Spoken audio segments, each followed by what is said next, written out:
Pod Next. Pod Next.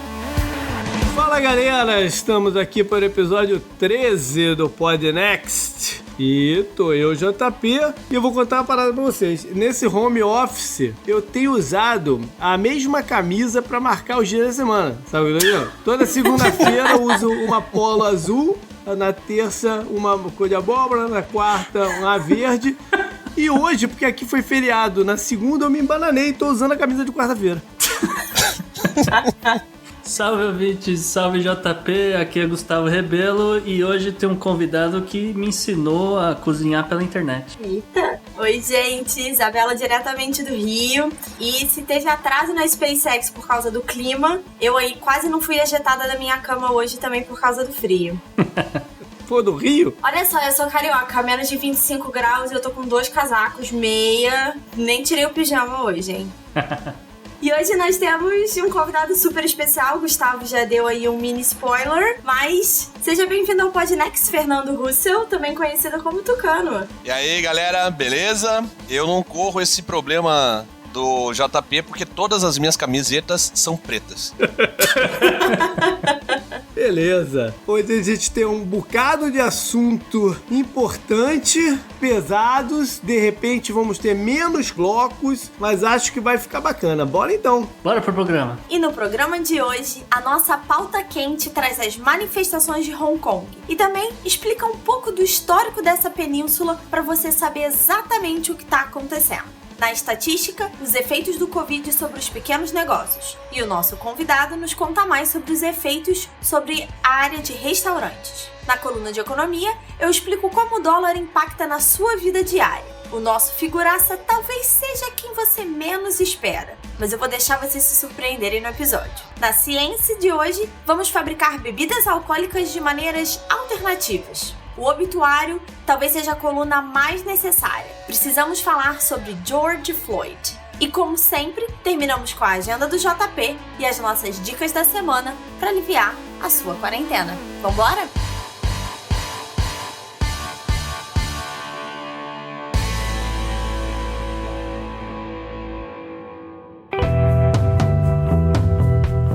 Assunto quente da semana. Beleza, o assunto quente de hoje a gente vai falar sobre Hong Kong. E tem sido palco de um monte de confusão, não só de hoje, já vem de um tempinho. Mas a coisa tem esquentado muito e a gente vai ver consequências em breve, não só para a região, mas para a geopolítica toda. Nós introduzimos, esse assunto de geopolítica naquela vez que o Felipe, o xadrez verbal, esteve aqui conosco. Aí depois falamos um pouquinho de conflito China e Austrália. Hoje a gente vai dar mais um passo para, enfim, chegar naquele que a gente tanto anuncia, o embate, a nova Guerra Fria, Estados Unidos e China e tal. Mas o Hong Kong é um componente importante. Primeiro, acho que vale marcar, porque existe uma certa confusão de onde fica Hong Kong, se é a ilha, se é o que é. Hong Kong basicamente é uma península lá na China, no sul da China, mas que tem também algumas ilhas que compõem todo o complexo. E, bom, ele tem uma história muito própria, gente? É isso aí, JP. Então, essa região no sul da China começou a receber imigrações de vários povos, Já existiam ali os cantoneses, que falam justamente um mandarim mais tradicional. E começaram a chegar diferentes povos do norte, Os Hakka, os Róculo, etc. E começaram a criar ali a cidade, em volta ali a colonizar aquele pedaço de terra, que historicamente foi palco de várias disputas entre dinastias, Como, por exemplo, a dinastia Ming e a dinastia Qin, até que mais ou menos ali na metade do século XIX, os britânicos, com a ideia ali de estabelecer um entreposto comercial ali no Sudeste Asiático, acharam a região propícia, porque você estava falando ali mais ou menos da região, é uma localização que tem águas profundas, então é super propício ali para você ter um porto e transitar embarcações grandes e tal. E distribuir os produtos dele na região. Trazer da Inglaterra, comprar da China, manda de volta. Você tá falando coisa... do Império Britânico. Sim. Vale lembrar que Portugal tinha uma colônia que ficava ali do lado, né? Macau. Macau. Já estavam lá há bastante tempo. Macau hoje, cara, é onde ficam os cassinos da Ásia. Já passou Las Vegas, né? Macau movimenta, quer dizer, em tempos normais, não em tempos de Covid, movimenta 5 vezes mais de dinheiro do que Las Vegas. É impressionante a parada. O pessoal gosta de falar genericamente que em Macau se fala português, mas hoje em dia menos de 3% da população de Macau sabe falar português, apesar de ser o idioma oficial. Mas é isso, então, como a gente falou, os ingleses estavam ali mais ou menos na metade do século XIX, eles passaram pelas guerras do ópio, eventualmente o Império Britânico assina com os chineses o Tratado de Nanquim, e ali fica meio que estabelecido, e depois ratificado na Convenção de Pequim, que os ingleses tinham direito a um aluguel ou um empréstimo dessas terras do sul da China para o propósito de ser um entreposto comercial, que seriam devolvidas em 99 anos no futuro, né? Então isso ia cair, aliás, caiu justamente em 1997. Sabe o que isso me cheira? Um daquelas paradas, vamos falar que a gente vai devolver daqui a 99 anos, a gente não vai estar aqui mais mesmo.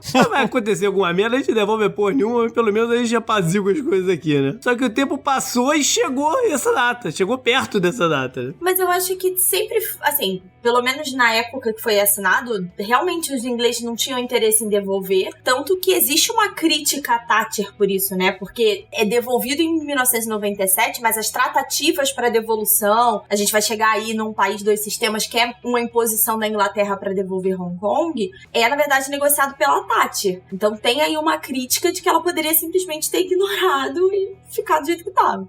Começou no fim ali da década de 70, né, que a galera falou, bom, 97 tá chegando, tal, os chineses também bateram na porta lá do parlamento britânico e falaram, cara, tá na hora de devolver, né, vamos ver aí como é que vai ser essa transição. E aí começaram negociações, aí realmente foi ratificado pela Thatcher em 84, ficou estabelecido, olha, a gente vai retirar as tropas que faziam ali a segurança, vamos tirar as bandeiras, vamos trocar tudo, mas fica aqui, você me assegura que a gente vai manter um sistema aqui de, vamos dizer, é um país só, a China no caso, porém 2 sistemas no qual vai garantir aqui a autonomia da região. 2 sistemas, obviamente, a gente tá falando um capitalista e o outro comunista. É um pouco mais do que isso, né? Ele tem um judiciário próprio, tem algumas normas que eles mesmos definem para eles, apesar de não ter um sistema democrático como a gente conhece, né? É um pouco diferente. Sim, não, foi isso que eu quis dizer com autonomia. Você tem autonomia para fazer suas próprias leis, para regular o mercado, para o sistema financeiro todo e outras coisas mais. Própria liberdade de expressão, o que pode falar, o que não pode falar, etc. A gente vai tocar nisso mais tarde. Mas, no final das contas, essa transição estava marcada para encerrar em 2047. Essa transição de um dos 2 cinemas, para ser uma integralização maior depois, né? Isso, ia deixar de ser 2 sistemas e passar a ser um sistema só, sob a batuta do Partido Comunista. Nesse cenário, Hong Kong se desenvolveu, né, e se tornou um polo financeiro principalmente importante. E teve até na década de 90, né, um termo que ficou conhecido como os tigres asiáticos, pelo salto econômico e comercial que alguns países ali da região tiveram, e Hong Kong era um deles. Uhum. Mas, como nada é bonito para sempre, nada é conto de fada, né? As coisas foram acontecendo. E aos poucos a China foi impondo o seu estilo e coisas que ela queria fazer para desgosto de parte da população de Hong Kong, né? Uma das coisas desses 2 sistemas é que Hong Kong teria a possibilidade de ter uma democracia de fato, com eleição para o governo local e tal. Eleições, referendos, né? Tudo que compõe uma democracia, partido de oposição, partido de situação, aquela coisa toda. Os candidatos se colocam, a China decide quem pode concorrer e um colégio eleitoral elege, né? Exato, mas passa pelo crivo da China. E é até curioso, porque tecnicamente Hong Kong não tem assim um presidente, um primeiro-ministro. Hong Kong tem um CEO. É literalmente esse o cargo, se você traduzir exatamente o cargo que ela tem, você tem um chefe do executivo. Bom, mas o bicho pegou em termos de de protestos, principalmente no ano passado, porque essa promessa da China das eleições de 2017 não foi cumprida e por várias outras razões, né? A China endureceu algumas medidas também na parte de segurança. Eu acho que foi uma resposta um pouco da China, mas isso a gente vai tocar daqui a pouquinho. E, cara, a gente viu cenas, né, de protesto, quebra-quebra. E quando você tem coisas assim, a resposta sempre vem, né? De uma polícia também mais truculenta e ostensivamente inibindo os protestos, até com tecnologia. A gente brincou na semana passada sobre reconhecimento facial, né, que não adianta máscara e tal, não sei o quê, porque os caras lá de Hong Kong têm que usar máscara mesmo nos protestos, se não moicano. Capacete de motoqueiro, teve de tudo ali. E teve, logicamente, quebra-quebra, teve alguns protestos mais pacíficos, com o pessoal sentando ali no saguão do aeroporto. Teve um pouco de tudo, né, nessas semanas todas que estavam em protesto, que só foi realmente parar, JP, por causa da pandemia, né? Exato. Vale a pena mencionar que a China moveu parte do exército dela pra fronteira com Hong Kong, tipo numa ameaça, pô, se isso continuar assim, a gente vai invadir mesmo que não pode, né, pelo nosso acordo e tal. Rolou também um primeiro cheiro de envolvimento dos Estados Unidos do que poderiam ser as consequências, né? Eu lembro que no comecinho do campeonato da NBA 2019, parece que, né, foi há séculos atrás. Sim. A NBA, nos últimos anos, estava mandando alguns jogos lá na abertura pra China e tava lá o Houston Rockets. E o general manager do Rockets deu um depoimento altamente polêmico lá, dizendo que o pessoal de Hong Kong tem direito de protestar, alguma coisa assim, e foi um pega pra capar. A China cortou a NBA da programação e, sei lá, um percentual enorme da receita da NBA vem de produtos e vem de veiculação na China. Tem muito mais gente na China assistindo a NBA do que nos Estados Unidos, né? Sim. E aí a NBA teve que fazer um meia-culpa, mas também não disse que o cara não tinha direito de dar a declaração dele, ficou uma parada meio esquisita, e o fato é que a China boicotou a NBA nessa temporada. Eu acho que isso tudo demonstra a escalada, né, dos dois lados. Porque a gente tá falando, que nem você falou, a China vem interferindo aí nessas leis desde 2004, vem tentando passar leis que eles chamam de antissubversão, né, que é exatamente o que a gente vai falar hoje, já vem interferindo desde muito tempo, só vem escalando. Tanto as manifestações que estão ficando cada vez maiores, já chegou a 1 milhão de pessoas, né, antes da pandemia, teve o problema dos aeroportos que fechou, e Hong Kong é um hub muito forte na Ásia, então... Um hub de tudo, né? De aeroportos tudo. E principalmente financeiro, né? Porque existe uma série de entraves mundiais para se mandar dinheiro para a China. Sim. Então existe muita empresa que tem sede em Hong Kong para ser meio que intermediário, para fazer esse dinheiro chegar na China. Por exemplo, a empresa que eu trabalho aqui nos Estados Unidos de turismo, a gente tem uma conexão online para fazer reserva nos hotéis da Universal Studios, e quem administra essa parada é uma empresa com sede em Hong Kong. E para mandar o dinheiro para lá, a gente tem que pagar todo mês, para mandar o dinheiro para lá é um transtorno. Imagina se tivesse que mandar para a China. Não dá. Os Estados Unidos mesmo bloqueou. O contrário também é verdadeiro. Os Estados Unidos, por exemplo, bloqueou dinheiro de cidadãos chineses de mandar dinheiro para os Estados Unidos. É uma complicação danada. Então o Hong Kong serve como um caminho aí. E onde tem hub financeiro, tem sacanagem no meio. E é justamente aí que vem o estopim da confusão toda, então, né, JP? Porque em 2018, Hong Kong passou algumas regulamentações dando uma dificultada em lavagem de dinheiro. Isso tem tudo a ver com algumas das respostas que a China deu. Isso, e aí teve a lei que ia permitir que cidadãos que estivessem em Hong Kong pudessem ser extraditados de volta para a China. Também. Porque o que acontecia muito era, você tinha lá um bilionário chinês que fez algum rolo, tinha alguma coisa ali, tava lavando dinheiro, não sei o que, ele pegava o dinheiro todo, se mandava para Hong Kong e fica ali no paraíso, porque a China não pode me tocar aqui. E dali ele vai pro resto do mundo, se esconde em algum outro lugar, mas começou que tinha um interesse aí que essa lei não passasse.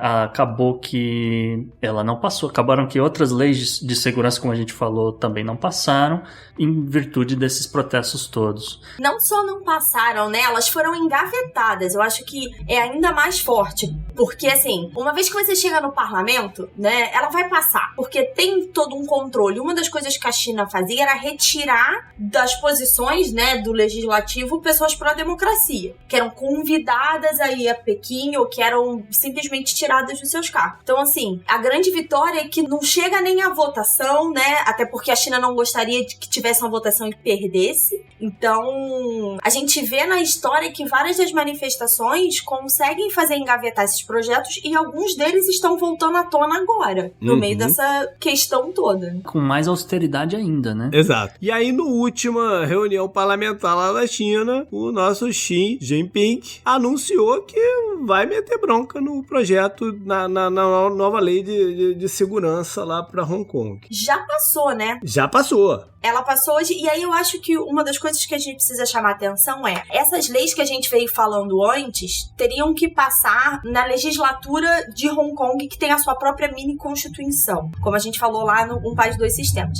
Essa lei que passou agora, anti-subversão, que eles chamam, né, que não pode desafiar o governo chinês, não pode...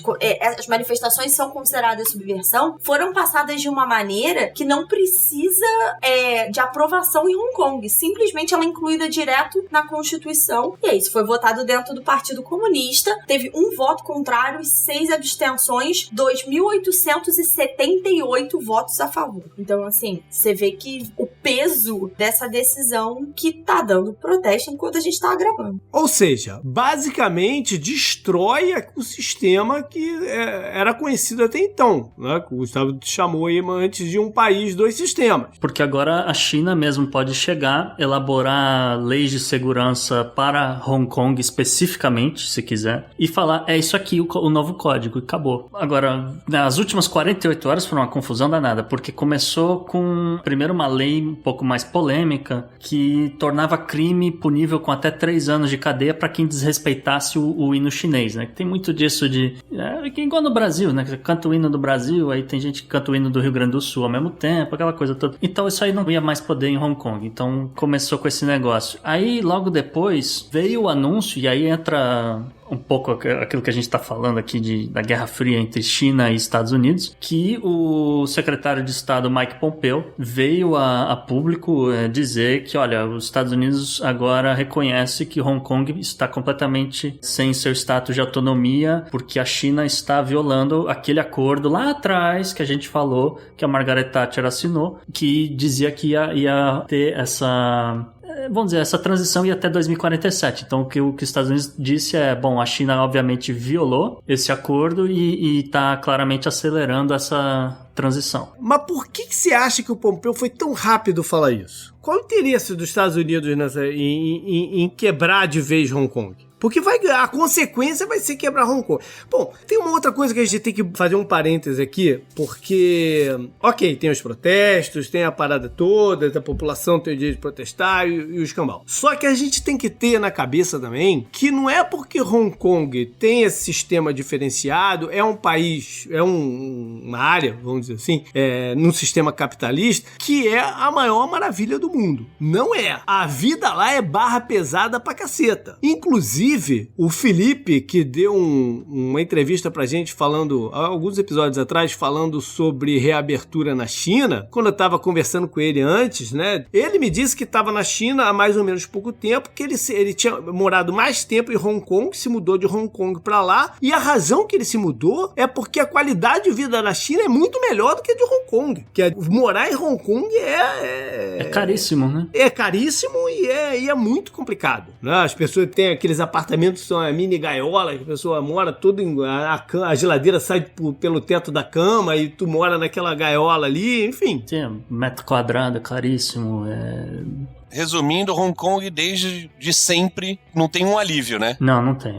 Não tem alívio. E essa medida do Pompeu vai esmagar de vez. O JP perguntou por que agora. Eu acho que, de novo, né, vem escalando e tem aí a fala, por exemplo, do Trump, que vem endurecendo as falas contra a China e tá utilizando a China como um cabo eleitoral para outubro, falando da questão do Covid, já envolveu a OMS. Então, acho que o timing ajudou, né? Pois é. Levando em consideração que tem uma população de cantoneses muito forte na Califórnia, na costa oeste inteira. Pois é, mas na minha percepção de mero mortal aqui, ele fazer isso, arruinando de vez Hong Kong, não deixa de ir em encontro com o interesse da China, de dominar a região, porque sem força econômica, Hong Kong não faz sentido. Não tem porquê existir Hong Kong como financial hub e tudo mais, se lá não vai ter o efeito. Então, o que a China quer com isso? A China quer trazer boa parte do que acontece em Hong Kong de bolsa, né, de empresas para o mainland, para a parte inteira, especificamente para Xangai e alguns outros lugares. Com a medida americana de dizer que,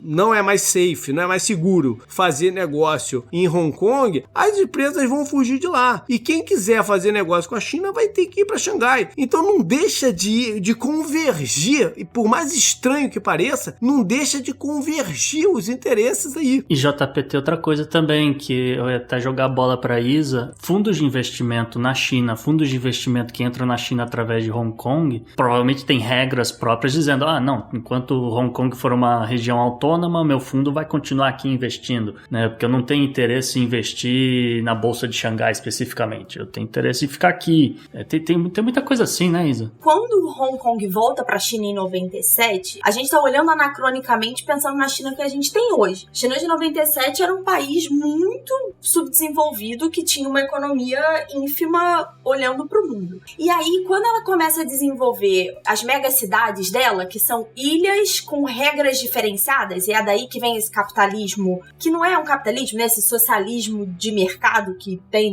na China, Hong Kong antigamente era esse lugar que servia para a China também, né? Então, servia ali como uma plataforma, um trampolim. Agora que você tem essas megacidades que já tem toda uma estrutura, que já tem todo o engajamento, que a bolsa já voltou a funcionar, ter abertura, né? E você tem investimento estrangeiro. A China hoje a detentora de maior quantidade de títulos da dívida americana. Então, Hong Kong vai perdendo esse papel, né, que tinha em relação a ter essa coisa, tipo, enquanto os fundos, enquanto for autônomo ou não, confesso que eu não sei te dizer os detalhes da coisa. Mas vai ter que haver um rearranjo, porque, como o JP falou, é plataforma para muita conexão. E aí? Vai todo mundo para mainland? E aí vai mudar tudo? Vai ter que mudar a forma de fazer negócio? Vai criar um novo ponto, né? Vai ter um outro ponto que vai servir de meio termo ali, que funciona dos dois lados? Como é que é isso? O meu cheiro sobre a posição americana é que eles chegaram à conclusão que não vale a pena gastar energia e gastar as fichas dele bancando Hong Kong. Que é um processo irreversível. Vamos gastar as fichas aqui nessa briga direta com a China por outro lugar. Pode ser Taiwan, por exemplo, né?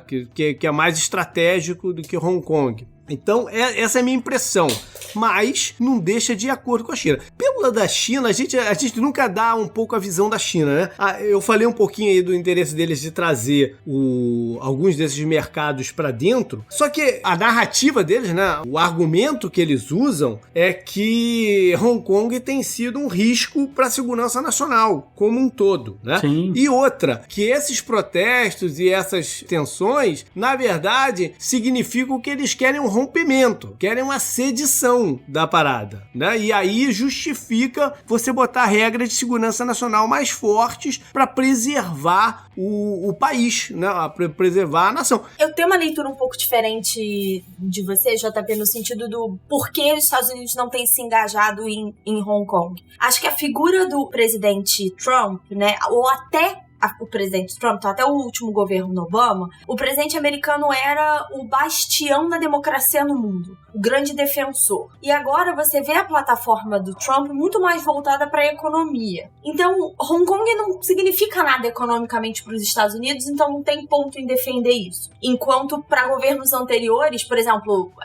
você vê o Clinton. O Clinton tem ali, né, que é no momento que você tem a entrega a Hong Kong, ele tenta fazer uma ligação, e ele mesmo fala que espera que Hong Kong sirva de modelo para a China, né, nessa fala da democracia, de uma abertura, de um meio termo. Então, eu não consigo enxergar como, tipo, qual é o interesse de quebrar. É simplesmente não é mais... O presidente americano não é mais referência de democracia no mundo, então não faz sentido. Tem pelo menos umas quase 2.000 empresas americanas que têm sede em Hong Kong. Não é que não tenha relevância econômica. O que eu acho é que eles chegaram à conclusão que não vale a pena usar essa ficha na briga, que está se escalonando a olhos vistos e a mais, entendeu? Como a China vai bater o pé que quer isso e já passou o negócio, eu acho que eles chegaram à conclusão que não vale a pena. Não vai ser aqui que a gente vai brincar, porque é inevitável, né? E o que eles estão fazendo vai acelerar a quebra de Hong Kong. Mas é a ideia de você queimar o filme da China, né, JP? Porque você fala, tá vendo como eles são ditatoriais, tá vendo como você não pode confiar, que aí do dia pra noite muda tudo aqui nesse regime maluco. Tudo vai depender quem tiver mais voz na propaganda.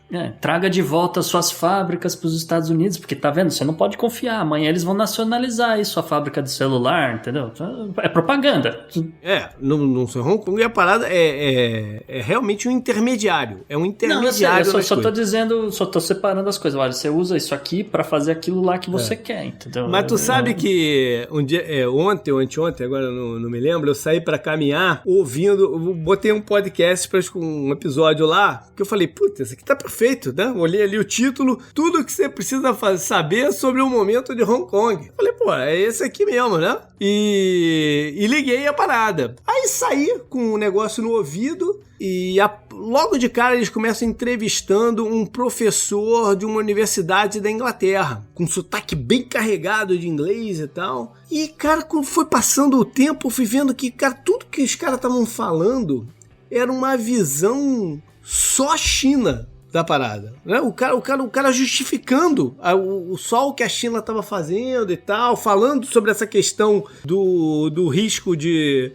secessão lá em Hong Kong, comparou até com a Guerra Civil Americana, de secessão dos estados e tal. E aí, cara, aí veio uma chinesa falando sobre que a violência policial nos protestos, na verdade, é uma retribuição da violência da galera que tava fazendo protesto. Então eu falei, cara, essa porra tá muito esquisita, cara. Aí eu parei até a caminhada também, parei e fui olhar. E aí eu fui cavucando ali, quem produz esse podcast é uma parada da China. Ou seja, era pura propaganda chinesa mesmo o negócio. E aí eu achei genial os caras terem botado o professor inglês pra começar o negócio, porque dá uma puta validação. Pô, afinal de contas, é a Inglaterra que dominou lá e não sei o que fez o acordo com a China, dá uma puta de uma validação. Cara, aquilo que a gente falou sobre alguns programas atrás, no programa de desinformação, né? De quando você tá vendo alguma coisa ou lendo,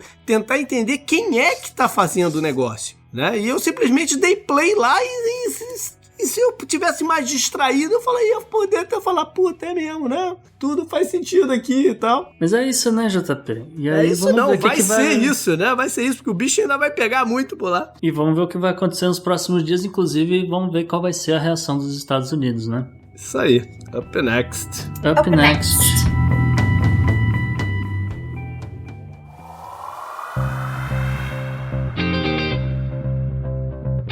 Estatística. Os números complexos. A estatística é uma ferramenta.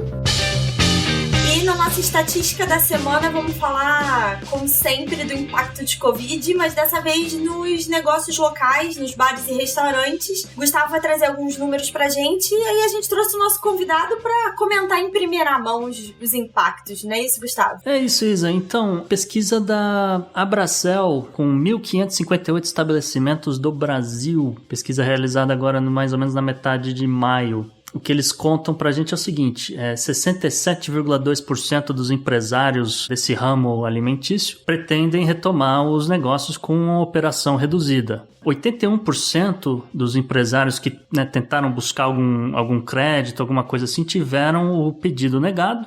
E também aqui é interessante que 78% das empresas precisaram renegociar o aluguel do estabelecimento, né? Uma outra coisa é que se a situação atual continuar mais ou menos nesse ritmo, eles esperam que 19,34% dos empresários acabem demitindo todos os funcionários. Mas justamente para falar desse assunto, a gente trouxe, o já anunciado aqui, o empresário Fernando Russell. Quem diria, hein, JP? O empresário Fernando coisa, Russell. Né, de professor de história para empresário.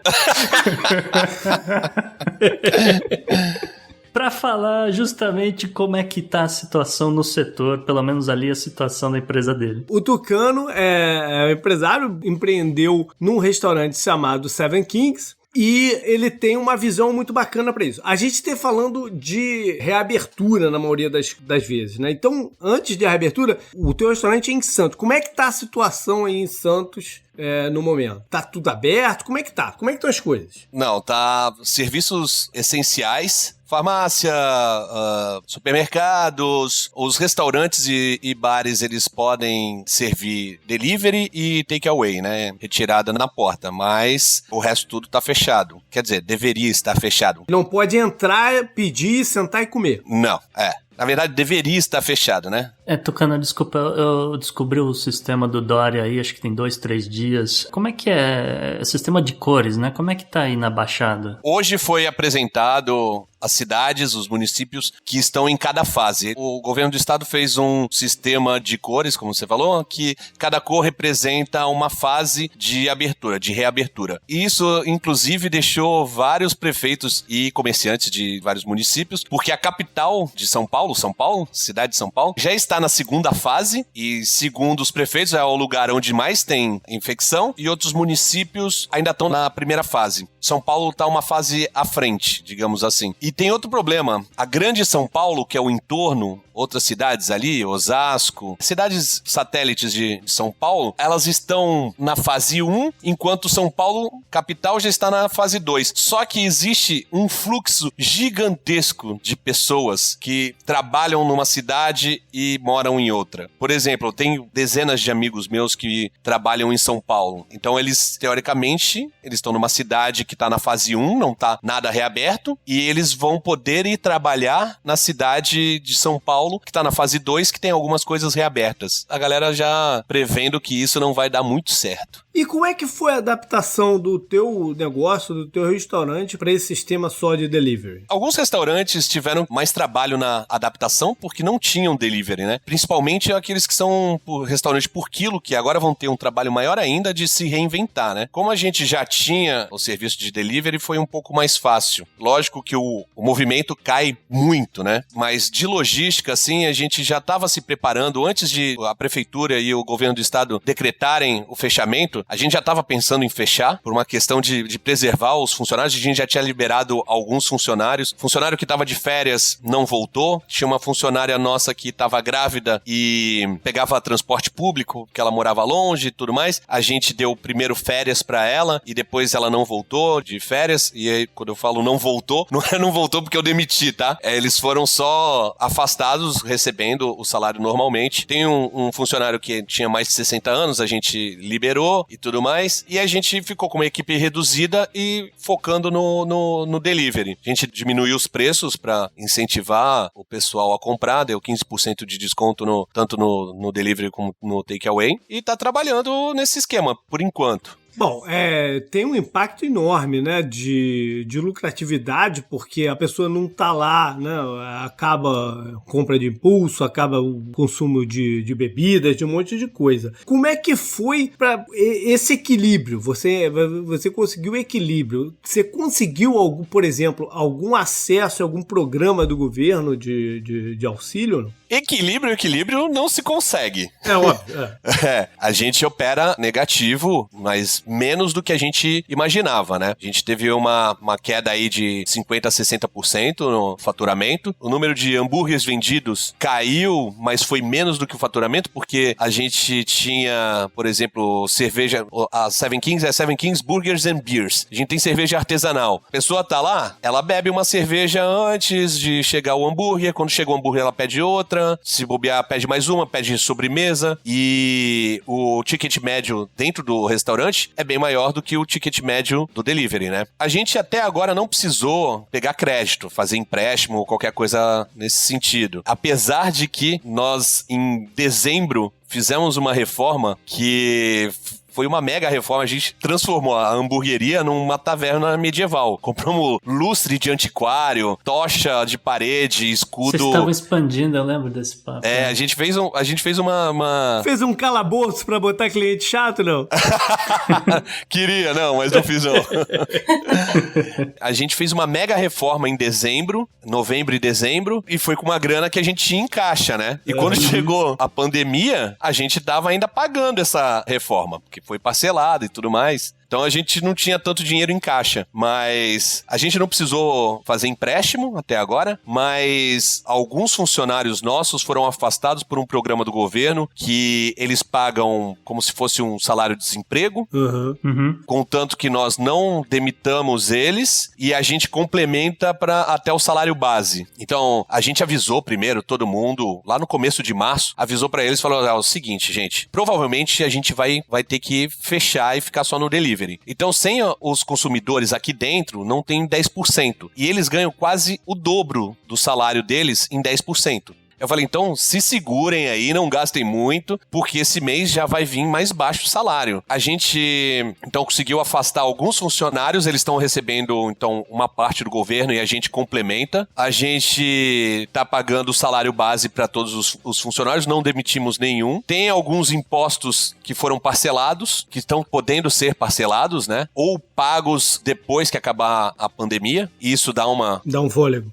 Dá um fôlego pra gente. Teve alguma negociação com aluguel, mas foi pouca coisa, assim, na verdade não foi nem um desconto, né? Alguns lugares conseguiram desconto com o aluguel do imóvel, a gente conseguiu só uma negociação no pagamento. E fornecedores, lógico, demos prioridade para os fornecedores, que a gente compra habitualmente, mas conforme a gente foi vendo que o impacto não foi tão grande quanto a gente esperava, a gente negociou com os fornecedores que estavam em débito e estamos pagando todos eles. E é bom que você tocou nesse assunto de fornecedores, Tucano, porque teve um caso aqui nos Estados Unidos que foi até meio curioso, que é os estádios, os ginásios de basquete e tudo, eles compram cerveja antecipadamente, né, pra sempre ter ali no dia de jogos e tal. Acontece que com a quarentena não teve jogo, aquela cerveja ficou lá, não foi usada, etc. E só agora que uma das grandes fábricas falou, não, cara, a gente vai fazer o seguinte, então, a gente entende esse negócio, a gente vai recomprar de vocês, vamos trocar tudo aqui, vamos mandar cerveja nova de volta. Aí você falou que tem cerveja artesanal aí no seu restaurante, e aí eu queria saber aí se você teve algum problema assim de, não só de cerveja, mas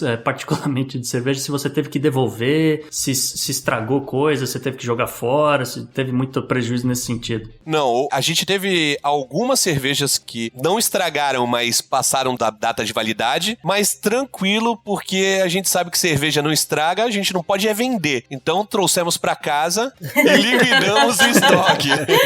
E aliviou a quarentena. Então, nesse caso, não teve grande problema. Pra você ter uma ideia, o fornecedor de camembert, do queijo camembert, que é o queijo que eu uso no hambúrguer... No hambúrguer boi premiado, é isso?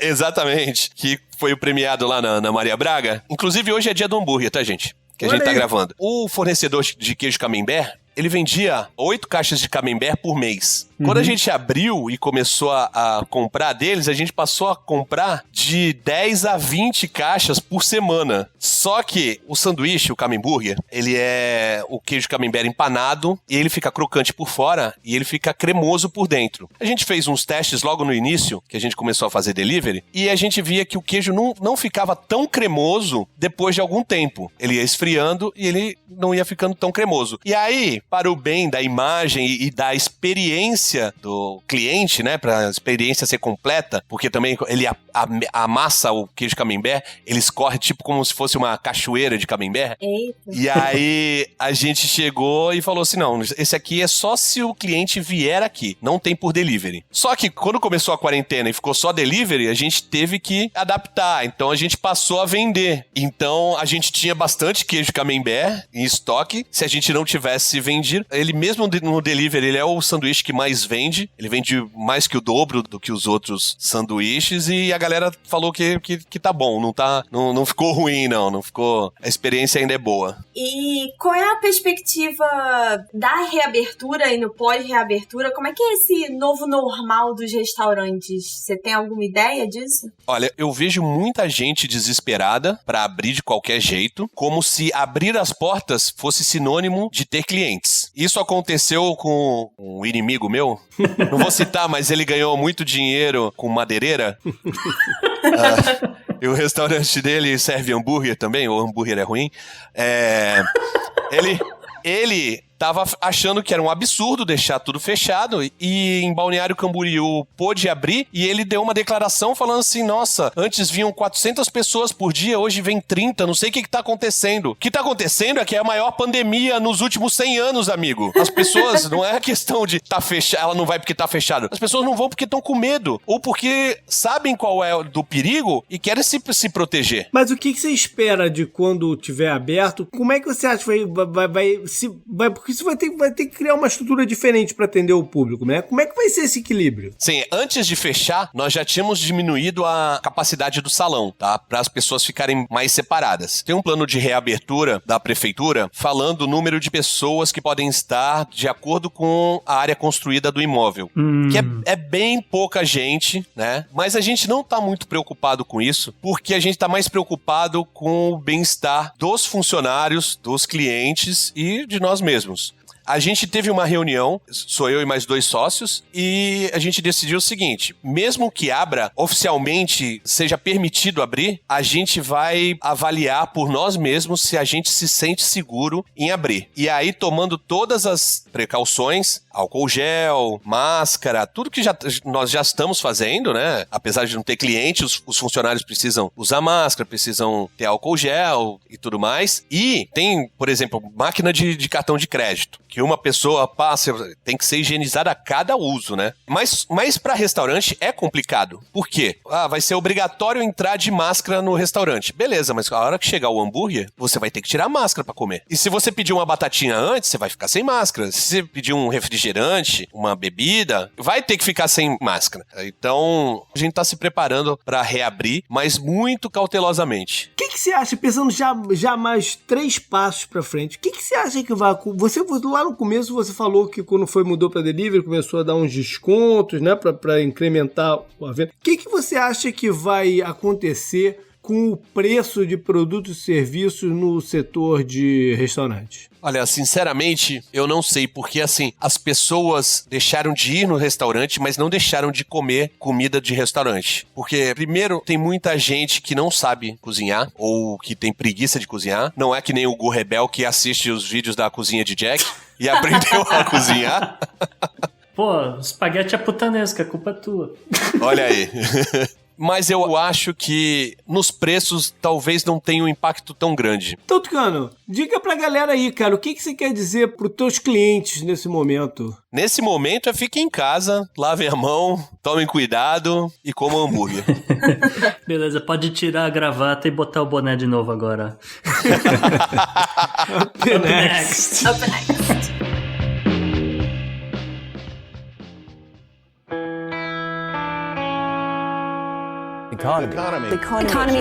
Economia mundial. Vamos então falar de economia. O que você quer contar aí pra galera dessa semana, Bela? Essa semana eu resolvi...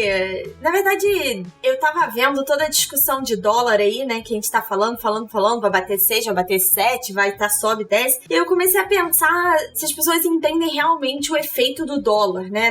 Na vida. E aí, primeiro de tudo, por que a gente fala tanto de dólar? É a moeda central de valor do mercado internacional desde 1944, Bretton Woods, final da Segunda Guerra Mundial, em que o dólar foi estabelecido como moeda internacional de reserva, né? E aí a força da economia americana manteve isso aí. Então a gente pode ser assunto de outro dia, a gente contar essa história toda de Bretton Woods, que é basicamente a base do sistema financeiro que a gente tem hoje, mas eu não sei se nossos ouvintes, né, a maior parte das pessoas entende o quanto o preço do dólar afeta a vida dos brasileiros todos os dias, né?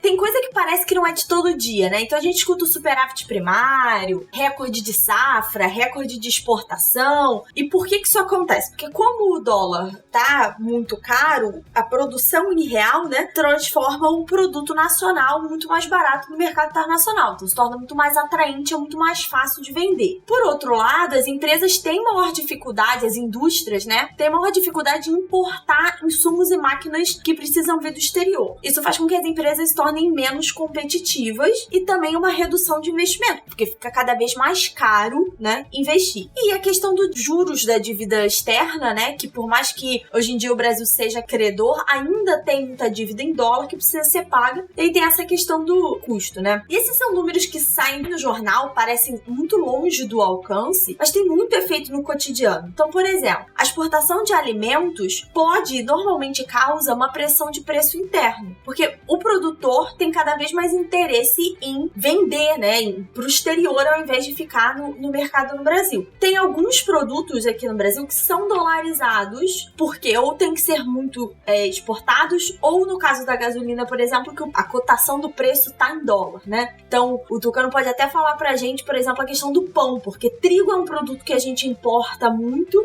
e o preço costuma variar, né? A gente sente muito no pãozinho francês, mas imagino que pro restaurante isso também seja um custo que comece a pesar. O pão a gente não sentiu, mas a carne, por causa daquela exportação muito grande pra China, que teve há uns meses atrás, o preço da carne subiu absurdamente. Então, assim, é o efeito dessa questão da exportação, né? Se torna muito mais interessante exportar e que fica caro. E aí, a questão da dívida externa, ela não é uma coisa que a gente consegue ver no curto prazo, mas ela impacta as contas públicas, né? Então, você começa a criar um déficit, a gente já falou que o déficit no Brasil e em outros países está muito grande, e no longo prazo isso tem a ver com corte de gastos, então corte de investimento, ou impressão monetária, né? E aí, nesse segundo caso, a gente tem uma pressão inflacionária, uma possível pressão inflacionária que a gente não espera observar nessa pandemia, tá, gente? Tá sendo uma pressão tão forte como um todo, né? O JP até perguntou sobre o que ele esperava dos preços e tal.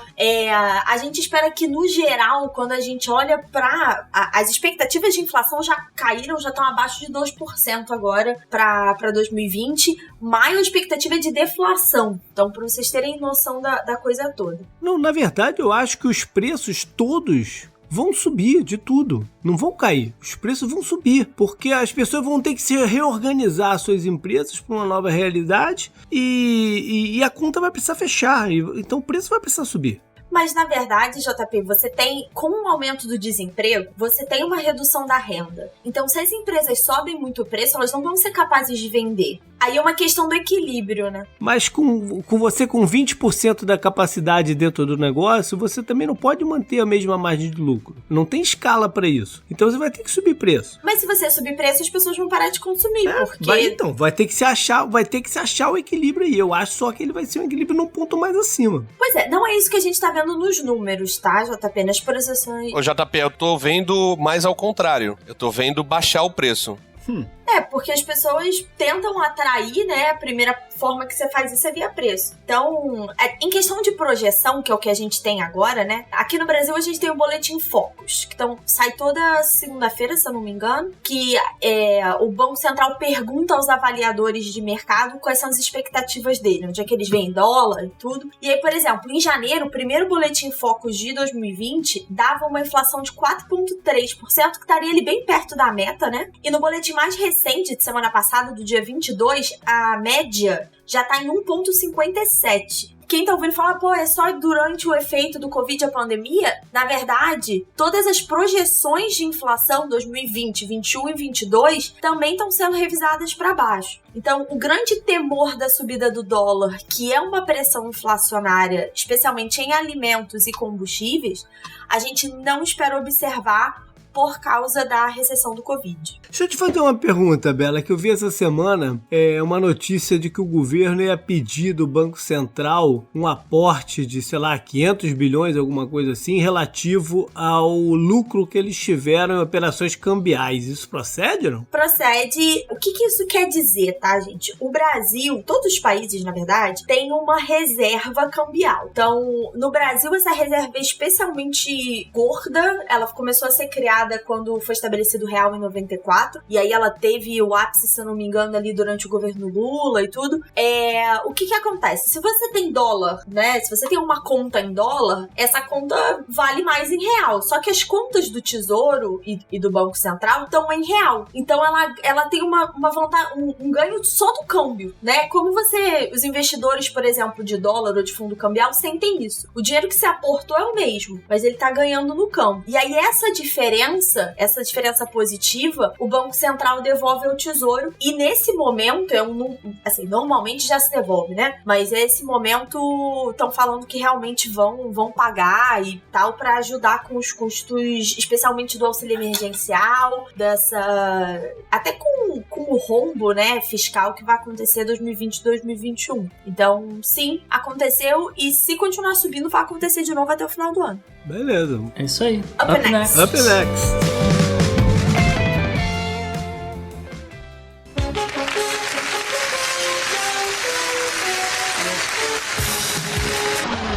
A personalidade que a gente escolheu pra semana, a gente vai falar quem é e o ouvinte vai dizer: o quê? Quem? Como? Quem é? Quem é, Gustavo? A personalidade da semana é ninguém menos, JP, do que Fernando Collor de Mello. E aí eu vou deixar pro Tucano explicar por quê. Fernando Afonso Collor de Mello. Olha aí, xará. Aí vem a pergunta, por quê, como, quem, né? E não aconteceu nada demais, né, envolvendo o Collor na semana, nos últimos tempos. Porém... Peraí, nos últimos 10 dias aconteceu sim, que ele veio realmente pedir desculpas a público por ter executado de fato a questão do confisco das poupanças. Ele veio se desculpar disso. Não, tudo bem. Mas a gente está monitorando, né? Na verdade, é a atitude. Isso faz parte, né? Porque a gente está monitorando a atitude dele. Quem acompanha o Twitter do Collor, por exemplo, vai ver uma pessoa diferente do que é a nossa imagem dele, né? Sim. O que está acontecendo? Inclusive, você trocou umas mensagens com ele, não foi? Pois é, eu troquei. Eu perguntei a ele se ele era a favor do projeto do senador José Serra sobre renda básica universal no Brasil. E ele disse que sim, que ele era realmente a favor da medida lá, que agora eu não me lembro o número. Mas o que vem acontecendo nos últimos tempos, JP, é que o Collor encontrou uma forma de se comunicar com as pessoas, né? Aquela coisa da internet aproximar as pessoas. E tem construído uma imagem que ele já tinha, né? Aquela coisa, vamos dizer, uma postura de lorde, né? Um cara diferenciado, um cara educado, um cara muito articulado, um cara com vocabulário invejável e tudo mais. É uma pantomima, um sonho de uma noite de verão. Mas ao mesmo tempo ele tinha aquela imagem de machão, né? De brigão, de não sei o que, tudo junto. E ele tá tentando, né? Mexer nessa imagem. É isso, pelo menos essa é a percepção. Pode, no meio disso tudo, tá rolando uma coceirinha eleitoral mais séria, não? Eu acredito que sim, porque primeiro vem com esse negócio vamos dizer, da autocrítica, né? Do cara fazer as pazes com o passado dele e dizer, gente, eu errei, agora que eu tenho 70 anos, não 40, né? Eu sou uma pessoa um pouco mais sábia, aquela coisa do errei, desculpem, realmente aprendi com meus erros, agora quero, né, mostrar pra vocês que eu posso de fato ser alguém que vai trazer benefícios ao Brasil, né, uma coisa assim. A gente fez, né, Tucano, um Nerdcast sobre a era Collor e a gente falou, puta, porrada de absurdo, porrada de coisa esdrúxula que aconteceu no período. E aí minha pergunta pra você é o seguinte, é possível ele tá pensando nisso e é possível rolar algo a mais? Não, a primeira coisa eu acho que a gente tem que deixar claro que não é o Collor que tá no Twitter, né? Mas é a orientação, né? É a orientação. Sim, sim. Porque a primeira vez que eu vi uma tirada boa do Collor no Twitter foi que uma influencer chegou e falou assim: gente, a minha mãe falou que votou no Collor porque ele era bonitão. E aí ele respondeu pra ela falando assim: era não. Continuo. Continuo. E mandou foto. Não é simplesmente interagir com o público, né? Ele tá profissional. Ele tá profissionalizando e é uma coisa que ele já fez, porque Caixa 2 de campanha, eu não sei se eu posso falar isso aqui, mas foi uma profissionalização na eleição de 89, né? O PC Farias fez um esquema profissional de Caixa 2 de campanha e foi basicamente por causa disso que ele foi impeachmentado. Mas aí, tem espaço pra ele Tem espaço pra todo mundo, João Paulo. Exatamente. No Brasil... tem espaço pra todo mundo. Qual o caminho que ele poderia tomar para construir uma campanha viável? O centro. O próprio centro, não tem ninguém ali no centro, MDB, DEM, não tem ninguém assim que se destaca muito mais do que, por exemplo, o Rodrigo Maia, mas que também não é um cara assim que parece que tem muitas aspirações muito maiores, entende? Então o cara ele meio que vem assim pelo centro, uma coisa centro-esquerda. Mas, Gustavo, primeiro que ele é muito ligado à direita, a imagem dele. Eu sei, mas o cara tá no PROS hoje em dia. Não, a segunda coisa é que não existe centro no Brasil. Aqui, se você não for extrema-direita, você é esquerda, e se você não for esquerda, você é fascista. É polarização extrema. Não existe centro. Você vai ser taxado de qualquer coisa, né? E a gente no Nerdcast traçou alguns paralelos muito impressionantes entre coisas que aconteceram naquele período de campanha dele para que chegou a presidente, coisas que ele falava, né, discursos, com o que está acontecendo hoje, com o que aconteceu na campanha de presidente do Bolsonaro. Então é muito difícil ele, por mais que ele esteja tentando isso no Twitter, é muito difícil desvincular com essa linha, né, para ser um candidato de uma outra que possa... Eu acho muito complicado. Eu posso estar queimando a língua aqui, mas eu também acho quase impossível ele ser eleito novamente. Não, tudo bem, isso aí a gente tá só conjecturando se existe a possibilidade dele ser candidato e como seria e por que lado. E aí a gente tá falando, olha, o cara tá mais ou menos posicionado no, vamos dizer, no que seria um centro-esquerda. Então ele fala, eu não sou nem aqueles caras lá que estão brigando, que tá todo mundo chateado, e nem aquele outro povo daquele outro lado ali que tá todo mundo desconfiado, que ficou meio desapontado, que é um povo que não reconhece os erros do passado, entendeu? Não são como eu que reconheço meus erros do passado. É a autocrítica que o Mano Brown pediu? Não, exatamente. E a autocrítica que ele mesmo acabou de fazer. E aí ele faz várias... Ele anda fazendo muitas entrevistas, inclusive uma grande entrevista que ele fez pro Josias no blog do UOL, que inclusive ele faz questão de dizer, olha, eu fui inocentado de todas as acusações que me fizeram. Ele tá com plenos direitos políticos, né? Isso é importante dizer, né?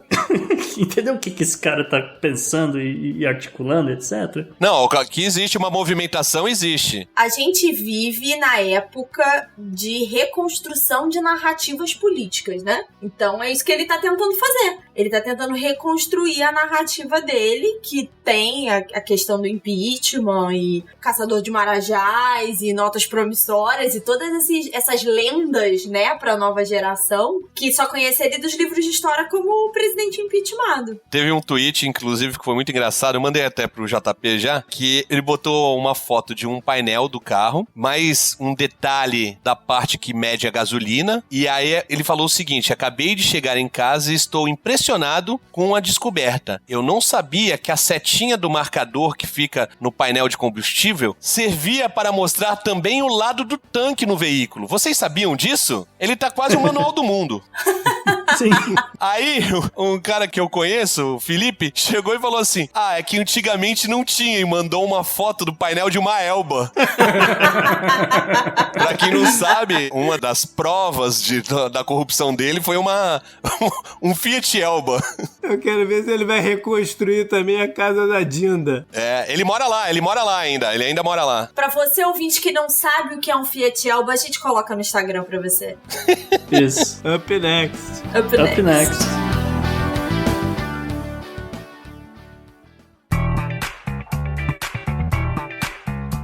Não é é feitiçaria, é tecnologia. Gustavo já falou de cerveja hoje, vai falar também um pouquinho de gin e vodka e a pauta é de ciência. O que é isso? É que a gente recebe bem nossos convidados, né, Isa? Mas foi interessante que saiu essa notícia. É um sistema novo que adaptaram, inclusive, da NASA, que estava estudando formas de retirar o dióxido de carbono de Marte, né? E eles chegaram aí num sistema de captura do dióxido e transformava isso em gelo, eventualmente isso aí se tornava gás, etc. Enfim. E aí alguém teve uma ideia de adaptar esse sistema, uma fábrica de cerveja de Denver, no Colorado, e conseguiram, e foi muito, muito interessante, porque eu não sei se o Tucano já fez cerveja alguma vez na vida, mas... Já, mas dá muito trabalho. E o sistema de carbonatação é muito caro, né? Se você tiver uma máquina que realmente injeta o gás na garrafa, né? Quando você faz cerveja artesanalmente, você não utiliza disso.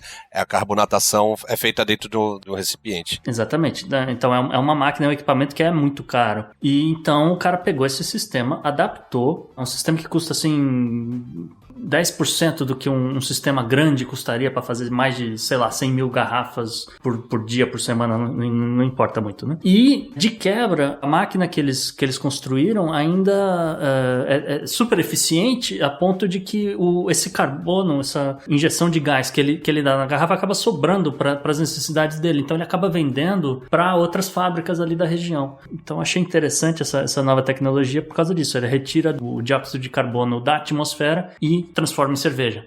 Uma outra coisa, uma tendência que vem acontecendo, uma invenção irlandesa, olha só, que o pessoal às vezes não sabe, mas a Irlanda é um dos países que mais produz leite na Europa. E eles fazem muito queijo, fazem muita manteiga, etc. E acaba sobrando o que eles chamam de whey, né? Que é o mesmo whey do seu...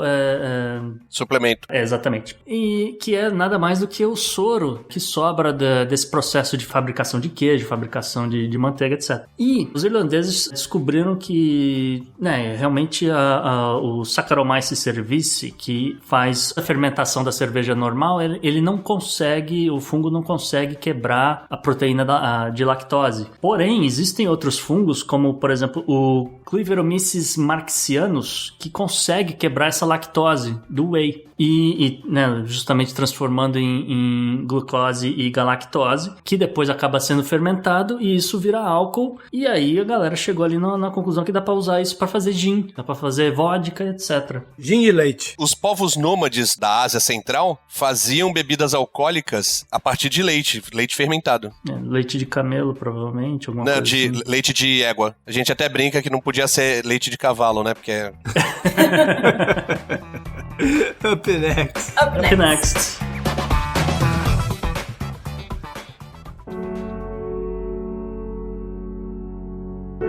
JP, a gente tem uma história aqui do obituário, mas que começa no obituário e se expande, né? O que você tem aí pra gente? A gente não pode deixar de falar de George Floyd, que foi vítima de uma ação policial absurda em Minneapolis, no estado de Minnesota, aqui nos Estados Unidos, gravada em vídeo, que viralizou. É obrigatório assistir esse vídeo, só dá um Google qualquer que vai te aparecer. E as cenas são fortíssimas, né? Vale a pena deixar claro. O George foi parado, a polícia foi até ele, com uma acusação maluca de falsificação, não sei exatamente do que. Falsificação de documento, por algum motivo. Ele é segurança de um restaurante lá em Minneapolis, com um passado de atleta, até por universidade, de futebol americano e tal. Não é um criminoso, enfim. A polícia alega que ele resistiu à prisão,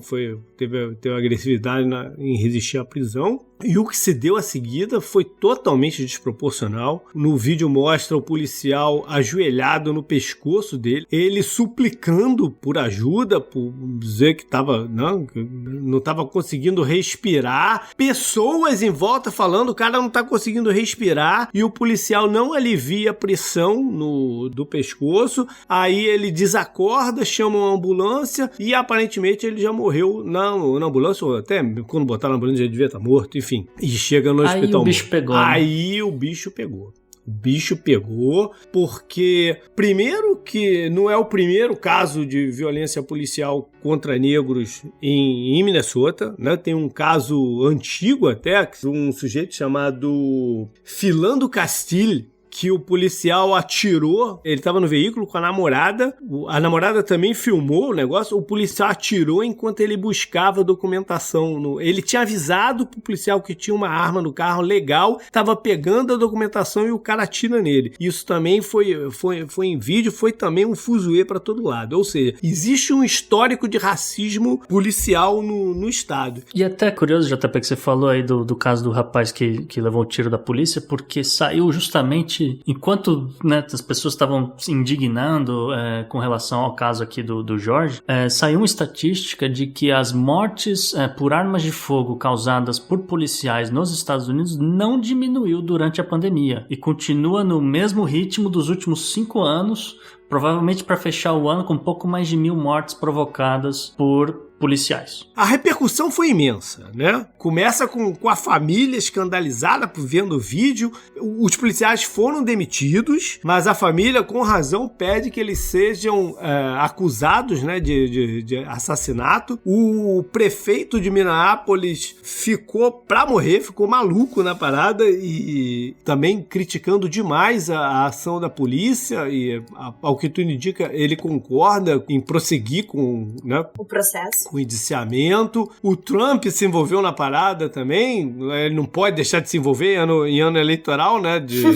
E Minnesota é um estado chave, é um estado que os republicanos acreditam que eles conseguem virar, porque ali nessa região ali do meio oeste eles já conseguiram virar Michigan, já conseguiram virar Wisconsin, eles acham que Minnesota seria um alvo natural próximo. Então ele deu a opinião dele lá, falando que estava sad, very sad.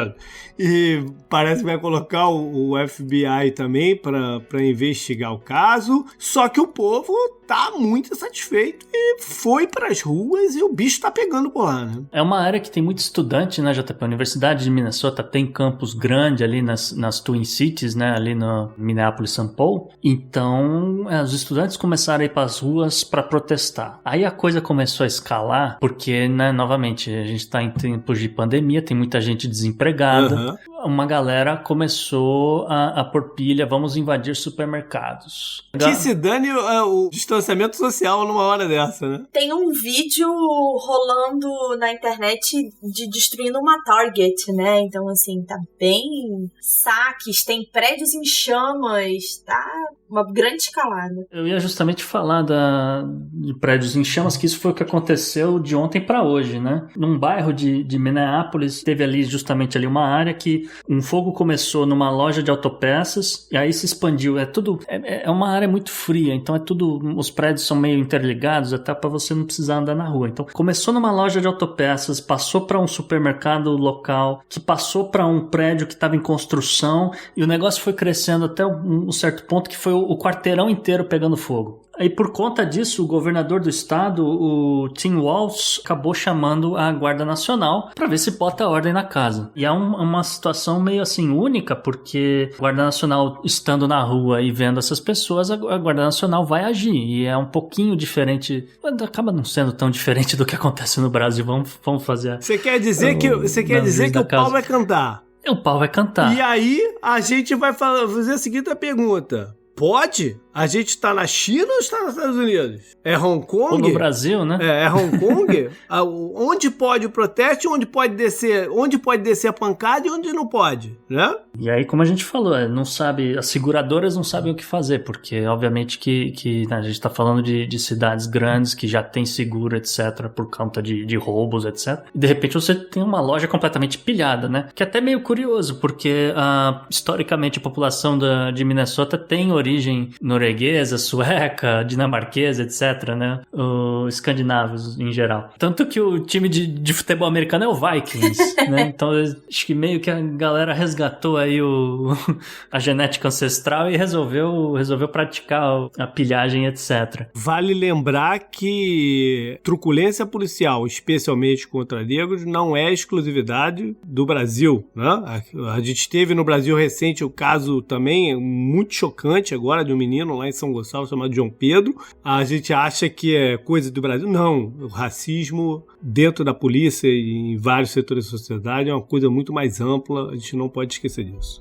O movimento Black Lives Matter nasce exatamente disso, né? Exatamente. Up next. Up next. Up next.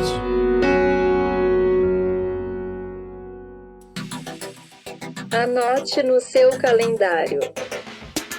JP, voltamos a ter agenda de futuro. Voltamos, até porque eu preciso fazer um errata aqui da semana passada, quando a gente estava falando do SpaceX, né, que ia subir, e por algum motivo eu confundi quando seria o lançamento, e mencionei que quando aquele programa, né, o 12, fosse pro ar, já ia ter rolado. Mas não, estava marcado para quarta-feira dessa semana agora, só que foi adiado de novo, pro sábado, ou seja, deve sair junto com o programa, no sábado agora. Tá chovendo pra caramba, diga-se de passagem. Pois é, vamos ver se sai mesmo. Bom, vamos pra parte histórica então. Junho 1 de 1980 foi a estreia da CNN, o canal de televisão 24 horas voltados à notícia, e que mudou completamente a TV e a forma como se faz jornalismo. Vale a pena até falar que faz parte do grupo de mídia que o Trump bate muito, né? Ou seja, tem seu papel político, tem uma série de questões aí. Junho 2 de 1953, em Westminster, na catedral, a Rainha Elizabeth foi coroada, Rainha Elizabeth II, e tá aí até hoje, né? Com uma figura imortal. Imortal da realeza britânica. A monarca com mais tempo, e se bobear vai ser assim por muitos anos. Mais tempo no trono. Tem algum sanduíche homenageando ela? Tem, todo Dia das Mães a gente faz o sanduíche Rainha Elizabeth e é sucesso. Olha aí. Nossa. Sabe que o Príncipe Charles pegou Covid-19, né? Sim. Uhum. Perguntaram pra ela como é que foi, né? Se ela não pegou dele. Ela falou que não tinha esse perigo, porque ela não via ele desde que ele tinha 6 anos de idade.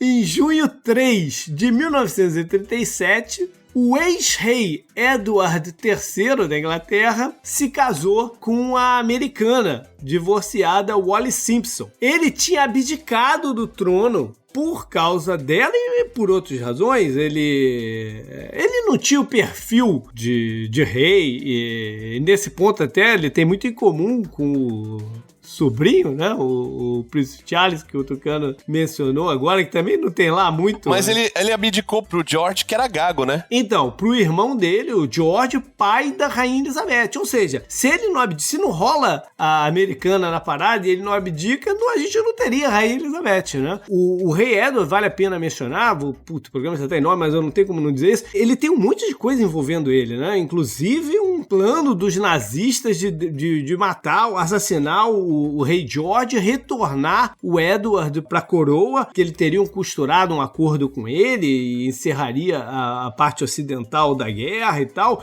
Existe uma polêmica se Churchill descobriu isso ou não. O fato é que um pouquinho antes dele voltar, despacharam o Edward para as Bahamas e por lá ele ficou. Em junho 5 de 1989, rolou na Praça da Paz Celestial da China, né, chamada de Tiananmen, as imagens, então, que para mim são o mais marcante que eu lembro. Eu nunca vou esquecer daquele sujeito desviando os tanques né?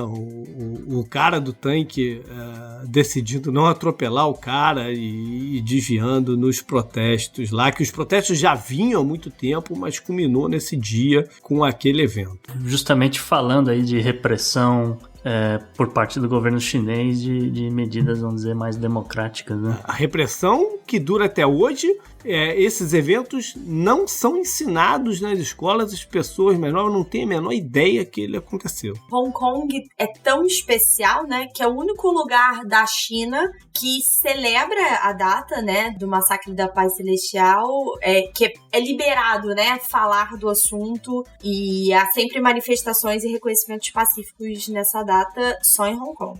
Voltando para a agenda atual, e aí, Bela, o que a gente tem de novidade?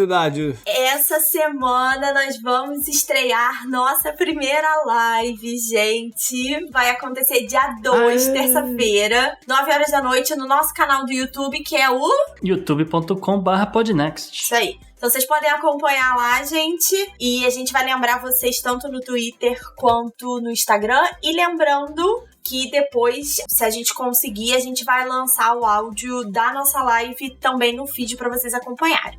Up next. Up next.